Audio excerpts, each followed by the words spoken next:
যে নামাজ ছেড়ে দিয়েছে সে ইসলাম থেকে বের হয়ে গেছে।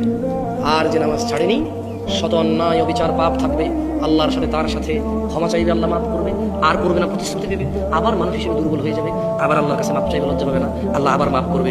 এরপর এক পর্যায়ে আল্লাহ ঘোষণা দিয়েছে ইল্লা মান তাব, অথবা যে ব্যক্তি তার সমস্ত গুনাহ থেকে ফিরে আসে, ওয়া আমানা, আল্লাহর প্রতি ঈমান আনে, ওয়া আমিলা আমালান সলিহা, তার গুনাহ যত কিছুই হোক সে যদি ফিরে আসে, ঈমান আনে, মাপ চায়, ভালো কাজ করে, ফাউলাইকা ইউবাদদিলুল্লাহ সাইয়্যাতিহিম হাসানাত। এই যে লোকটা বললো জেনা করবে না, আবার করছে, চেষ্টা করছে না করা হয়ে গেছে, নেশা করবে না আবার করছে, সর্বোচ্চ চেষ্টা করেছে না করার পথে হয়ে গেছে। এই যে লোকটা নামাজ মিস করে ফেলেছে, চেষ্টা করেছে সর্বোচ্চ পড়ার, হঠাৎ দেখে গেলে মিস হয়ে গেছে, তো আল্লাহ কোরআনুল কারীমে সূরা ফুরকানে বলছে যে লোকটা ইল্লা মান তাব, হাজার সহস্র কোটি অপরাধ থেকে মাপ চেয়ে ফিরে আসলো, ওয়া আমানা, এরপর ঈমান নিয়ে নিয়েছে, ওয়া আমিলা আমালান সলিহা, মাপ চাইছে, ঈমান আনছে, কিছু ভালো কাজ করা শুরু করে দিয়েছে। তাহলে বলছে ফাউলাইক, তার পিছনের যে হাজার লক্ষ কোটি সহস্র গুনাহ আছে, ইউবাদদিলুল্লাহ, আল্লাহ বদল করে দেবে গুনাহগুলোকে, শুধু মাপ না, এগুলোকে আল্লাহ বদলাই দেবে, এক্সচেঞ্জ করে দেবে, কিসে? সাইয়্যাতিহিম হাসানাত, নেকিতে পরিবর্তন করে দেবে সব গুনাহকে।